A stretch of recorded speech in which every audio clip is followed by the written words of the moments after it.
Hello students, welcome to TSAT classes.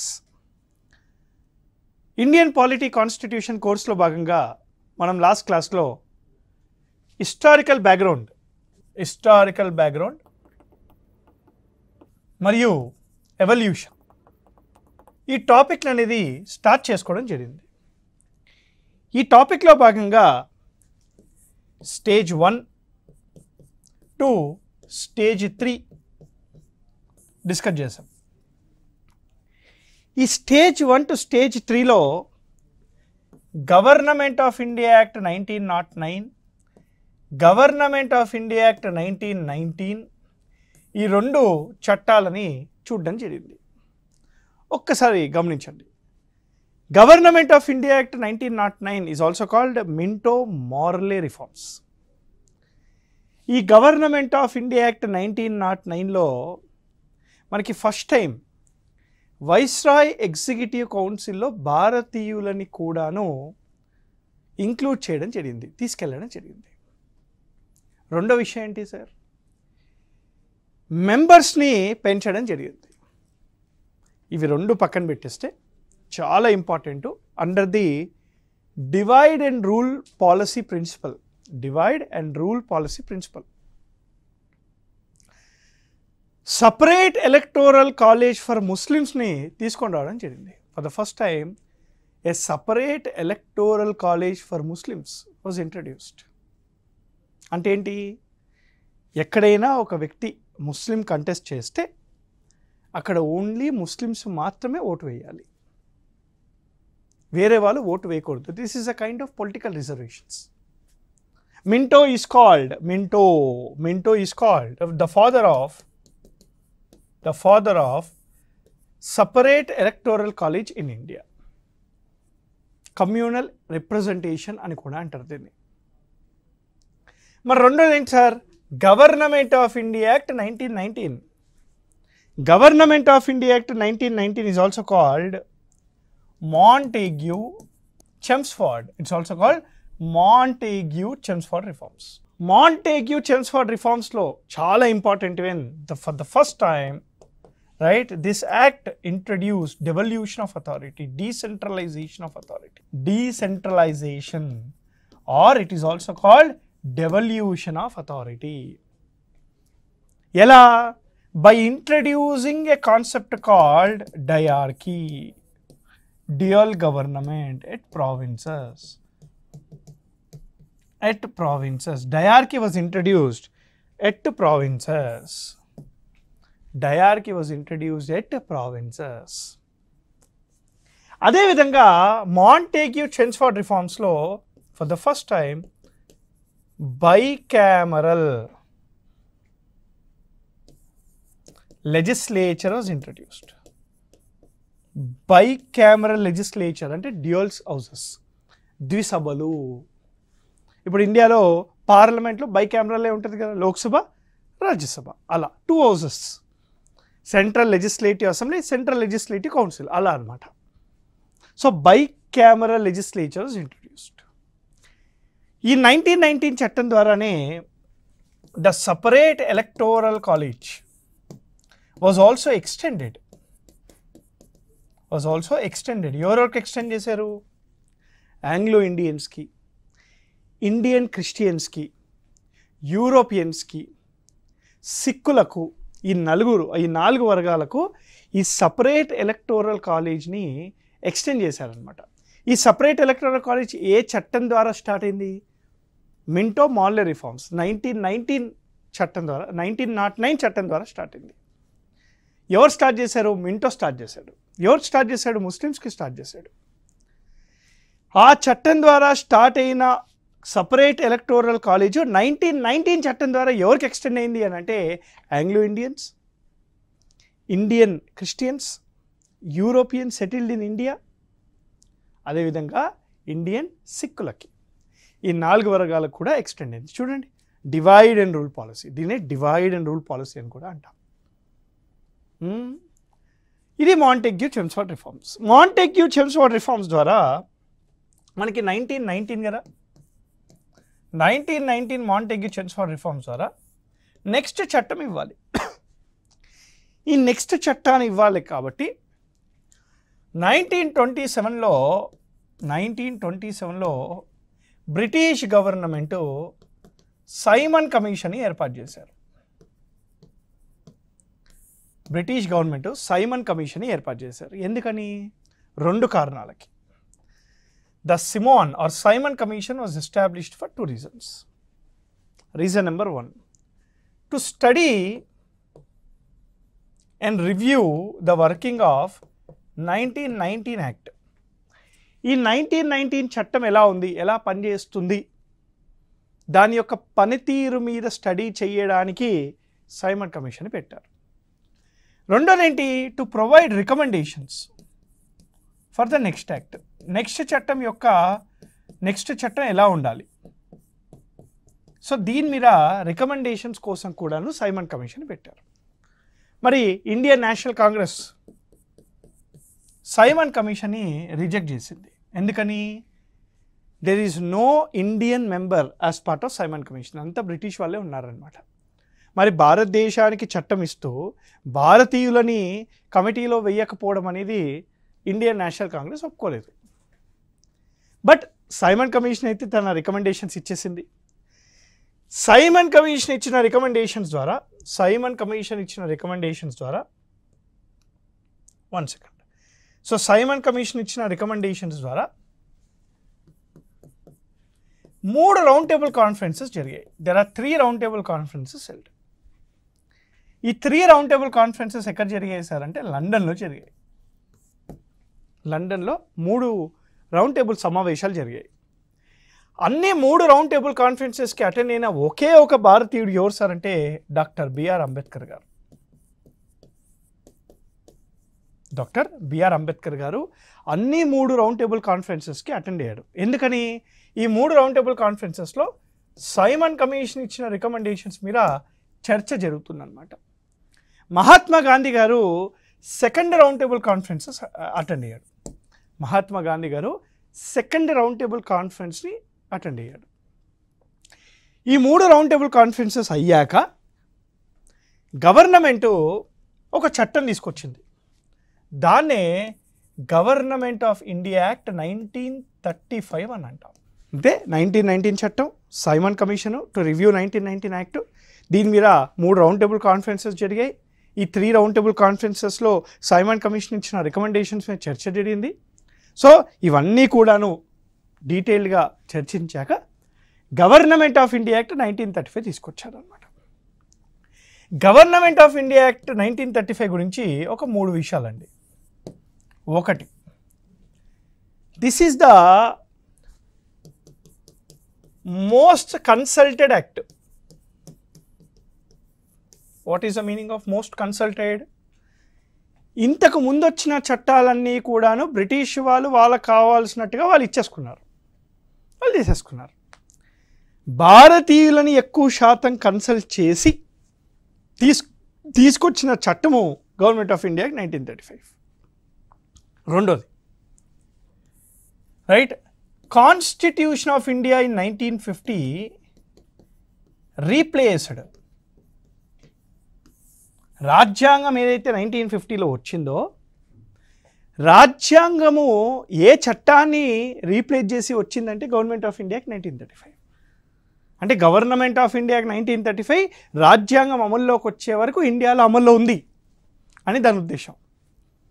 మూడోది, 70% of Indian constitution, 70% of Indian constitution is taken from government of India 1935. ఇప్పుడు ప్రస్తుతానికి భారతదేశంలో ఉండే భారత రాజ్యాంగంలో 70% పైగా ఇక్కడి నుంచే తీసుకొచ్చాం, ఈ చట్టం నుంచే తీసుకొచ్చాం. సరే, అసలు ఏమున్నాయి దీంట్లో కొన్ని అంశాలు చూద్దాం మనం. ఒకటి, government of India act 1935 as promised an all India federation, which was never given. It is just a promise ante. All India ఫెడరేషన్ని ప్రామిస్ చేశారు, ఒక డొమినియన్ స్టేటస్ని ప్రామిస్ చేశారు. భారతదేశం భారతీయులే చూసుకుంటారు, భారతదేశం యొక్క హెడ్ మాత్రమే క్వీన్, యూకే ఉంటుంది అని చెప్పి చెప్పడం జరిగింది, కానీ ఇవ్వలేదు. రెండోది, ఈ చట్టం ద్వారా bicameral legislature was introduced in provinces. 1919 చట్టం ద్వారా సెంటర్లో ఇంట్రడ్యూస్ చేశారు, ఇక్కడ ప్రావిన్సెస్లో ఇంట్రడ్యూస్ చేసింది. చాలా important. Dyarchy was abolished in provinces. ఇది ఎక్స్పెక్టెడ్ అండి. ఇదిగోండి, dyarchy was introduced in center. అంటే 1919 చట్టం ద్వారా వచ్చిన డయార్కీ ప్రావిన్సెస్లో అబాలిష్ చేసి సెంటర్లో ఇంట్రడ్యూస్ చేశారు. అదే కాకుండా చాలా ఇంపార్టెంట్, మళ్ళీ under the recommendations of Hilton Young committee, under the recommendations of Hilton Young committee, reserve bank of India was formed. ఆర్బీఐని కూడా స్థాపించడం జరిగింది. చాలా ఇంపార్టెంట్. 1935 చట్టం ద్వారా, ఇది గుర్తుపెట్టుకోవాలి ఎగ్జామ్కి, a federal court was established in 1937. 1935 government of India act ద్వారా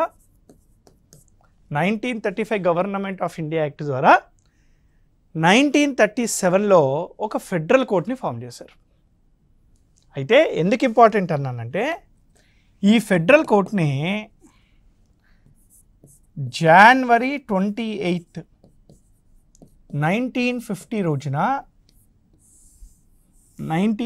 రోజున పేరు మార్చి సుప్రీం కోర్ట్ ఆఫ్ ఇండియాగా మార్చారు. Supreme court of republic India. So the present court ఏదైతే ఉందో, ఇప్పుడున్న ప్రజెంట్ కోర్టు ఏ చట్టం ద్వారా ఏర్పాటు చేశారంటే government of India act 1935 act ద్వారా. 1937లో ఎస్టాబ్లిష్ చేసిన ఫెడరల్ కోర్టు యొక్క పేరును మార్చారు January 28, 1950 రోజున. ఎక్కడుంది ఈ ఫెడరల్ కోర్ట్? ఎక్కడ ఎస్టాబ్లిష్ చేశారు? ఢిల్లీలో ఎస్టాబ్లిష్ చేశారు. The same thing is continued even today. మనకి సుప్రీం కోర్ట్ అనేది చాలా యంగ్, హైకోర్టులు చాలా old. Calcutta high court, Bombay high court, Madras high court 1862లోనే పెట్టారు.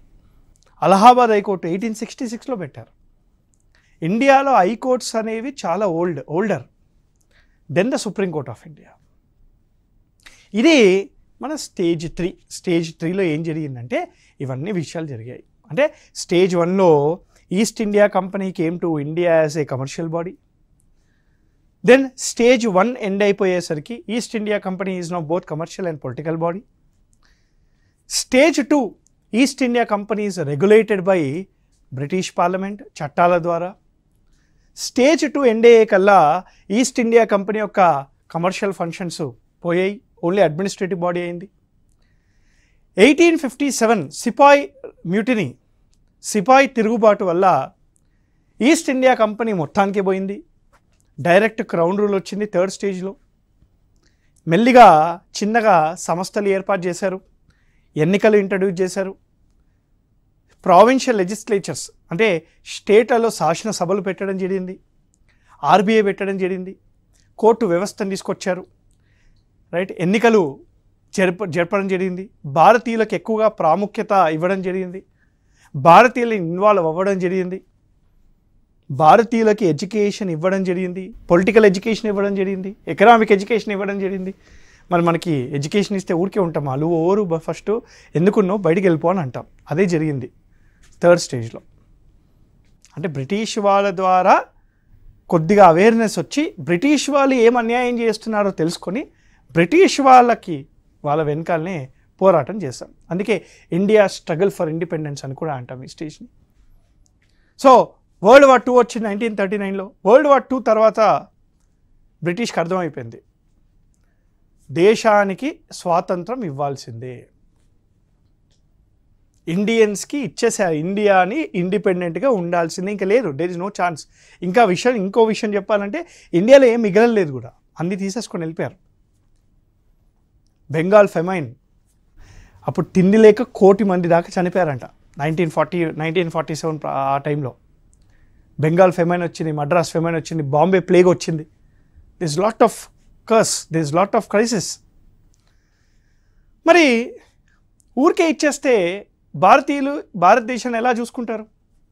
కష్టం కదా. అందుకని బ్రిటిష్ వాళ్ళు ఏం ఆలోచించారంటే, భారతీయులతో కూడిన ఒక రాజ్యాంగ పరిషత్ని ఏర్పాటు చేసి, ఆ రాజ్యాంగ పరిషత్తు భారత రాజ్యాంగాన్ని రాసి, ఆ భారత రాజ్యాంగం ద్వారా పరిపాలన చెయ్యండి అని చెప్పి నేను వెళ్ళిపోతా అని అన్నారనమాట. అంటే అప్పుడు వెళ్ళేటప్పుడు కూడా మన గురించి ఆలోచించాము అని అనుకుంటారు వాళ్ళు.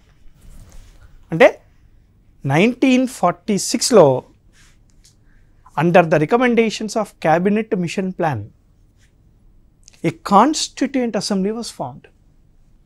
What is the purpose of the constituent assembly? To draft a constitution for India. అంటే భారతదేశానికి ఒక రాజ్యాంగం రావాలి అని చెప్పి తీసుకొని రావడం జరిగింది. సో స్టేజ్ 4 అసలు ఈ కాన్స్టిట్యూయెంట్ అసెంబ్లీ వర్కింగ్ అవుట్ చూద్దాం, చాలా important. Okay, the working of constituent assembly. You can expect more questions from this topic. ఈ 1946 నుంచి 1950లో జరిగిన పరిణామాలు ఏవైతే ఉన్నాయో దీని నుంచే క్వశ్చన్స్ ఎక్కువగా వచ్చే అవకాశాలు ఉన్నాయి, జాగ్రత్తగా వినండి. ఓకే, అసలు భారతదేశానికి ఒక భారతీయులతో కూడిన ఒక రాజ్యాంగ పరిషత్ ఉండాలి అని చెప్పిన మొదటి వ్యక్తి ఎవరు సార్ అంటే MN Roy. MN Roy in 1934. Right, భారతీయులతో కూడిన ఒక రాజ్యాంగ పరిషత్ని ఫస్ట్ టైం ఉండాలి అని చెప్పిన వ్యక్తి 1934లో ఎంఎన్ రాయ్. ఈ కాన్స్టిట్యూయెంట్ అసెంబ్లీ యొక్క వివరాలు చూద్దాం. 1946 under the recommendations of cabinet mission plan, a constituent assembly was formed. CA అంటే కాన్స్టిట్యూయెంట్ అసెంబ్లీ అనమాట. ఇప్పుడు నుంచి నేను సిఏ అని రాస్తా. Constituent assembly was formed. Okay, ఈ కాన్స్టిట్యూయెంట్ అసెంబ్లీలో 2 types ఆఫ్ మెంబర్స్ ఉంటారు. That 2 types of people. 1 nominated members, 2 elected members. Right, elected members are those members who are elected by the members of provincial legislatures. అంటే state legislatures అనుకోండి. అంటే provincial లెజిస్లేచర్స్లో ఉండే సభ్యులు కొన్ని మందిని ఎన్నుకొని కాన్స్టిట్యూయెంట్ అసెంబ్లీకి పంపించారు. Nominated members are nominated by princely states, రాజ్యాలు, కింగ్డమ్స్. ఇప్పుడు హైదరాబాద్ ఉంది, జునాగఢ్ ఉంది, జమ్మూ అండ్ కాశ్మీర్ ఉంది, అవధ్ ఉంటుంది. ఇట్లా ప్రిన్స్లీ స్టేట్స్ వాళ్ళ యొక్క రాజులు వాళ్ళకి కావాల్సిన వ్యక్తిని ఒక నామినేట్ చేశారనమాట. Okay, so Constituent Assembly is not completely elected body nor a nominated body. It is a both mix of nominated and elected body అనమాట. Constituent Assemblyలో మనకి టోటల్గా 389 మెంబర్స్ ఉన్నారు. There are 389 members in Constituent Assembly. దీంట్లో 296 members are from British India.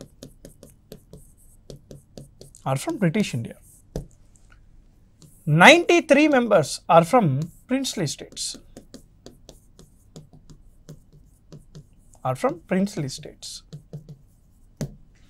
Right? 296 members వచ్చేసి British India నుంచి ఉన్నారు. 93 members వచ్చేసి మనకి ప్రిన్స్లీ స్టేట్ నుంచి ఉన్నారు అనమాట. ఓకే, ఈ 296 మెంబర్స్లో 208 మెంబర్స్ వచ్చేసి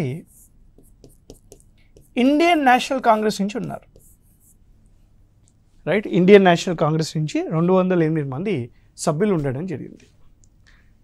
73 మంది ముస్లిం లీగ్ నుంచి ఉన్నారు. 73 మంది ముస్లిం లీగ్, మిగతా 15 మంది స్మాల్ పార్టీస్ కానీ ఇండిపెండెంట్ సభ్యులు లేదా స్మాల్ పార్టీ సోషలిస్ట్ పార్టీ అని ఇట్లా కమ్యూనిస్ట్ పార్టీ అని ఇట్లా కొన్ని పార్టీలు ఉన్నాయి. ఈ 15 మంది ఉన్నారు. So the total strength of the constituent assembly ఏంటి సార్ అంటే the total strength of the constituent assembly is 389. ఈ 389లో 296 మెంబర్స్ మన బ్రిటిష్ ఇండియా నుంచి, 93 మెంబర్స్ ప్రిన్స్లీ స్టేట్ నుంచి. ఈ 93 మెంబర్స్ ఎలా వచ్చారు చెప్పాలి మీరు. నామినేటెడ్ బై ద కింగ్స్, ఇందాక చెప్పా.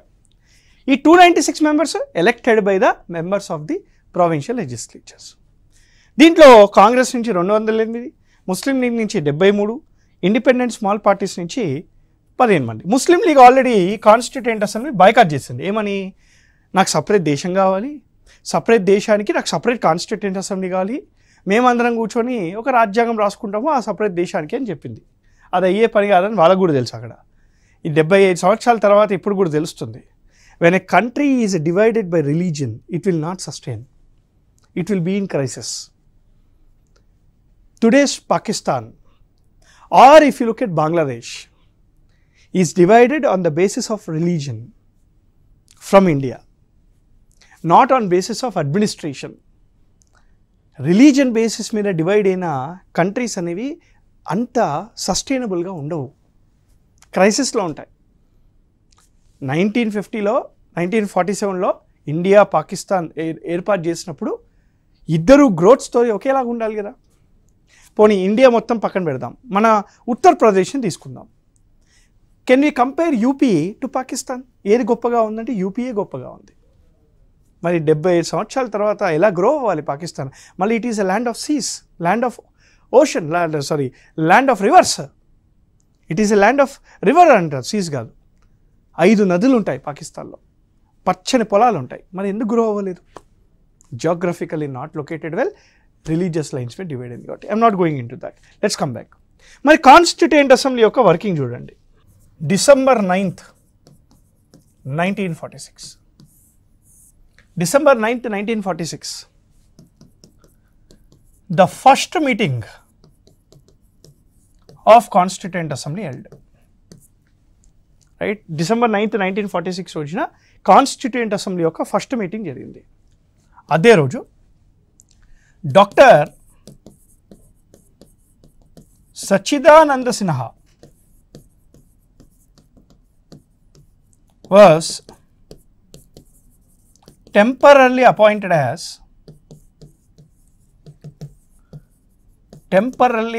as President of Constituent Assembly. అంటే స్పీకర్ అన్నమాట. టెంపరరీ అమ్మా, పర్మనెంట్ కాదు, temporary.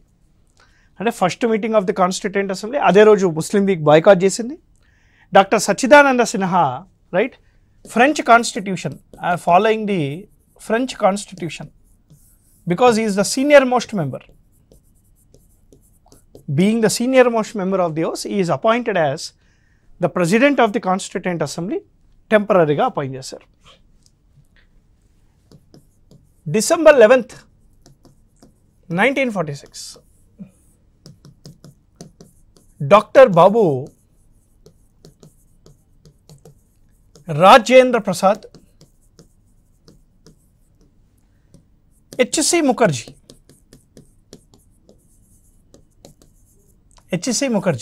Dr. Babu Rajendra Prasad and H.C. Mukherjee were elected as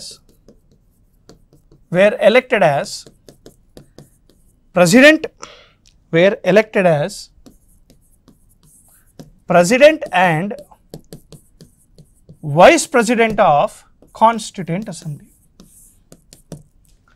అంటే కాన్స్టిట్యూయెంట్ అసెంబ్లీ యొక్క permanent speaker, permanent deputy speaker అనుకోండి, permanent president, permanent deputy vice president. Temporary ఎవరు sir అంటే doctor Sachchidananda Sinha. Doctor Sachchidananda Sinha was a temporary person. Doctor Babu Rajendra Prasad and HC Mukherjee permanent అనమాట, right, permanent అనమాట. December 13th, 1946. December 13, 1946. ఏం జరిగింది December 13, 1946? Jawaharlal Nehru గారు historical ఆశయాల తీర్మానము, ఆబ్జెక్టివ్ రెజల్యూషన్ని తీసుకొని రావడం జరిగింది. ఈ ఆబ్జెక్టివ్ రెజల్యూషన్ని ప్రస్తుతం ఉన్న పీఠికతో కంపేర్ చేస్తాం, ప్రియాంబుల్తో కంపేర్ చేస్తాం. ఈ ఆబ్జెక్టివ్ రెజల్యూషన్ని January 22, 1947 రోజున కాన్స్టిట్యూయెంట్ అసెంబ్లీ ఆమోదం తెలిపింది. January 22, 1947 రోజున ఆశయాల తీర్మానాన్ని కాన్స్టిట్యూయెంట్ అసెంబ్లీ ఒప్పుకుంది, పాస్ చేసింది. ఈ రెజల్యూషన్ ఒప్పుకుంది. దీన్ని మనము ప్రస్తుతానికి ప్రియాంబుల్తో కంపేర్ చేస్తాం. This is compare to preamble. July 22, 1947 national flag designed by Pingali Venkayya is adopted by the Constituent Assembly. మీ అందరికీ తెలిసిందే.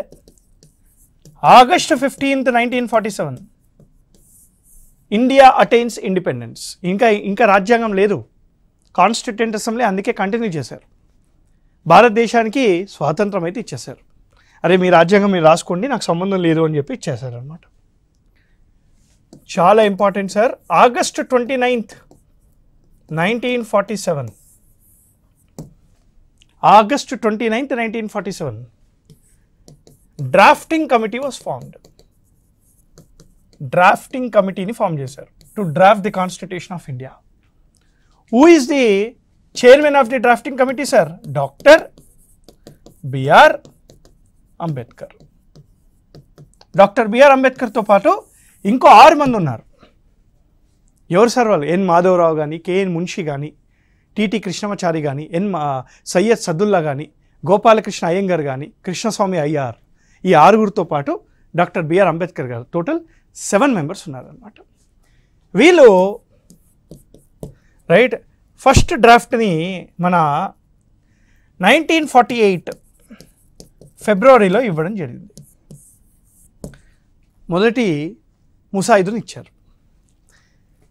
November 4, 1948 రోజున ఫైనల్ ముసాయిదు, రాజ్యాంగానికి చెందిన ఫైనల్ ముసాయిదుని కాన్స్టిట్యూయెంట్ అసెంబ్లీలో ప్రవేశపెట్టారు. ఎందుకు? చర్చ కోసం. అయ్యాక సంవత్సరం పాటు చర్చ అయ్యాక November 26, 1949 రోజు రాజ్యాంగ పరిషత్తు రాజ్యాంగాన్ని పాస్ చేయడం జరిగింది. On November 26, 1949 the Constituent Assembly has passed the Constitution of India. అందుకే November 26th is celebrated as Constitution Day of India. ఈ November 26th రోజు ఏదైతే పాస్ చేశారో, November 26th 1949 రోజు పాస్ చేసిన రాజ్యాంగాన్ని రైట్ January 26th 1950 రోజున ఇంప్లిమెంట్ చేశారు, అమల్లోకి తెచ్చారు. Constitution was implemented on January 26th, 1950, and so the reason this day is observed as Republic Day of India. Republic Day of India. So January 26th, 1950 is very important. ఇలా మన దేశానికి, మన దేశంలో ఉండే ప్రజల ద్వారా రాసిన రాజ్యాంగము మనం తెచ్చుకున్నాం. రాజ్యాంగం రాయడానికి 2 సంవత్సరాల 11 నెలల 18 రోజులు పట్టింది. 2 years 11 months 18 days పట్టింది. 64 లక్షల రూపాయలు ఖర్చయింది. రాజ్యాంగం అనేది మన ప్రేమ్ బిహారీ గారు లిఖితంగా రాశారు. డాక్టర్ బిఆర్ అంబేద్కర్ గారిని ఫాదర్ ఆఫ్ ఇండియన్ కాన్స్టిట్యూషన్ అంటారు. అదేవిధంగా Benegal Narasimha Rao, BN Rao is a constitutional adviser to the constituent assembly. So రాజ్యాంగం రాసేసుకున్నాం, రాజ్యాంగం వచ్చేసింది. రాజ్యాంగం వచ్చే ముందు పరిణామాలు అన్నీ చూసుకుంటూ వచ్చాం. ఇప్పుడు రాజ్యాంగంలోని విషయాలని పరిశీలిద్దాం. I will meet you all in my next class. Till then, thank you very much. Happy learning. Jai Hind.